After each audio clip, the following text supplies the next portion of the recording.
بسم اللہ الرحمن الرحیم۔ ڈاکٹر ذاکر نائک ایک انٹرویو دے رہے تھے جس میں انہوں نے کہا کہ اگر کسی عورت نے میک اپ کیا ہوا ہو اور کوئی شخص اسے 20 منٹ تک دیکھے تو اس کے دل اور دماغ میں کچھ نہ کچھ پیدا ہوگا۔ یہ بات انہوں نے کہی تو ان کی اس بات پر لوگوں نے انہیں تنقید کا نشانہ بنایا۔ بہت سے لوگوں نے کہا کہ انہوں نے یہ بات درست کہی ہے اور بہت سے لوگوں نے انہیں تنقید کا نشانہ بنایا۔ تنقید کا نشانہ کن لوگوں نے بنایا اور وجہ کیا تھی، اس پر ہم گفتگو کریں گے۔ سب سے پہلے ہم دیکھتے ہیں انہوں نے جو بات کہی، شریعت مطہرہ کی روشنی میں ہم ان کی بات کو دیکھتے ہیں۔ سورہ نور میں رب کائنات جل جلالہ نے ارشاد فرمایا، قل للمؤمنین یغضوا من ابصارہم وَيَحْفَظُوا فُرُوجَهُمْ، تم فرما دو ایمان والے مردوں سے کہ وہ اپنی نگاہوں کو جھکائیں اور اپنی شرمگاہوں کی حفاظت کریں۔ ذَلِكَ أَزْكَىٰ لَهُمْ، یہ کام ان کے لیے، ان کی پاکیزگی کے لیے بہتر ہے۔ إِنَّ اللَّهَ خَبِيرٌ بِمَا يَصْنَعُونَ، بے شک اللہ تعالیٰ جو وہ کرتے ہیں اس سے باخبر ہے۔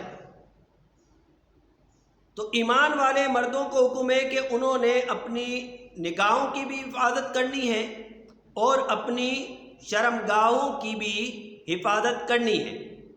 اسی طریقے سے عورتوں کے متعلق فرمایا، ایمان والی عورتوں کے، قل للمؤمنات، تم فرما دو ایمان والی عورتوں سے، یغضضن من ابصارہن، وہ بھی اپنی آنکھوں کو جھکائیں، ویحفظن فروجہن، اور اپنی شرمگاہوں کی حفاظت کریں۔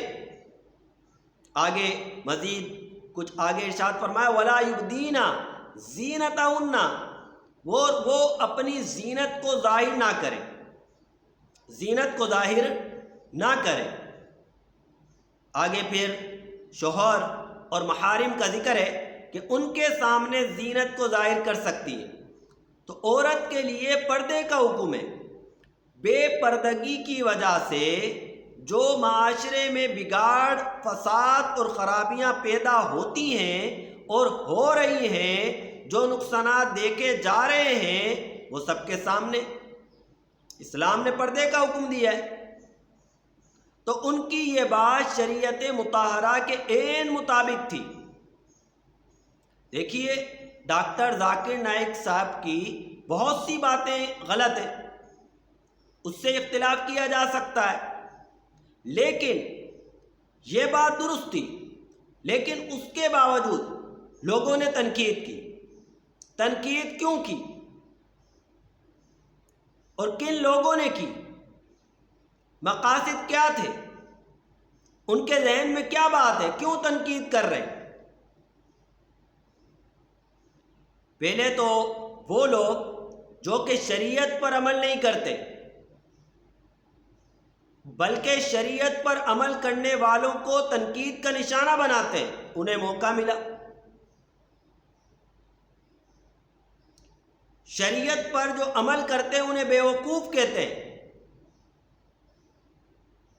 حالانکہ یہ تو منافقین کی علامت ہے۔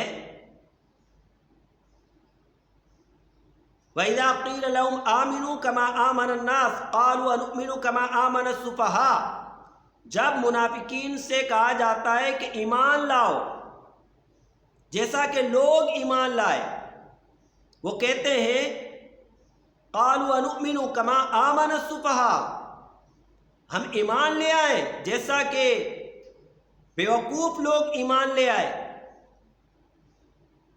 تو شریعت پر عمل کرنے والوں کو بیوقوف کہنا، یہ تو منافقین کا طرز عمل ہے۔ تو بہت سارے لوگ تو وہ ہیں جیسے اقرار الحسن کو موقع مل گیا، بات کر رہا ہے، بے پردگی پھیلاتا ہے، تو اسے تو یہ بات کیسے برداشت ہو سکتی تھی؟ اور بعض وہ لوگ جو کہ متعصب ہیں، تعصب کرنے والے ہیں، دیکھیے آپ دیکھیں گے الیاس قادری صاحب یا اس کے علاوہ جو ہمارے علماء ہیں، ان کی وہ بات جو کہ سنت کے مطابق ہے، شریعت کے مطابق ہے، لیکن دیگر مسالک والے چونکہ وہ بات الیاس قادری صاحب نے کہی ہے یا ڈاکٹر آصف جلالی صاحب نے کہی ہے یا وہ بات علامہ سعد رضوی صاحب نے کہی ہے یا اس کے علاوہ کسی عالم نے،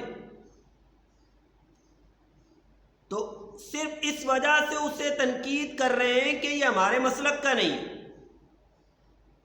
اللہ اکبر، یہ مسلکی تعصب ہے۔ وہ سنت کے مطابق بات کر رہا ہے، وہ شریعت کے مطابق بات کر رہا ہے، وہ قرآن کے مطابق بات کر رہا ہے، وہ حدیث کے مطابق بات کر رہا ہے، موقف بھی اجماعی ہو جس میں کسی کا اختلاف نہیں، تمام مکاتب فکر ایک پیج پر ہو، لیکن چونکہ ہم نے کیونکہ وہ ہمارے مسلک والا نہیں ہے، ہمارا اس سے اختلاف ہے، اسے رسوا کرنا ہے، کوشش کرنی ہے، لیکن آپ یہ تو دیکھیں آپ اسے رسوا کرنے کے چکر میں قرآن پاک کی آیت کا مذاق اڑا رہے ہیں، حدیث مبارکہ کا مذاق اڑا رہے ہیں، سنت مبارکہ کا مذاق اڑا رہے ہیں۔ ایسی بہت ساری مثالیں آپ دیکھتے رہیں گے۔ تو اس کو کہتے ہیں تعصب، مسلکی تعصب۔ بعض لوگ وہ ہیں، تو خدا کا واسطہ ہے، آپ الحمدللہ ثم الحمدللہ میں اہل سنت ہوں، اور پہچان کے لیے برے صغیر میں بریلوی بھی لوگ کہہ رہے ہوتے ہیں، حالانکہ بریلوی کوئی مسلک تو نہیں ہے، یہ امتیاز کے لیے کہا جا رہا ہوتا ہے کہ عقائد حقہ پر جو ہو انہیں بریلوی کہہ دیتے ہیں پاک و ہند میں،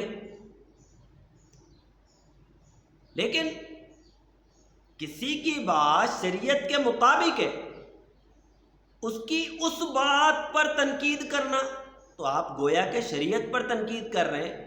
آپ دیکھیں تو صحیح، آپ شریعت کا مذاق اڑا رہے ہیں، آپ غور تو کریں، آپ سنت کا مذاق اڑا رہے ہیں، ذرا عقل سے تو کام لیں۔ اللہ تبارک و تعالی ہمیں سمجھنے کی توفیق عطا فرمائے۔ وآخر دعوانا ان الحمد للہ رب العالمین۔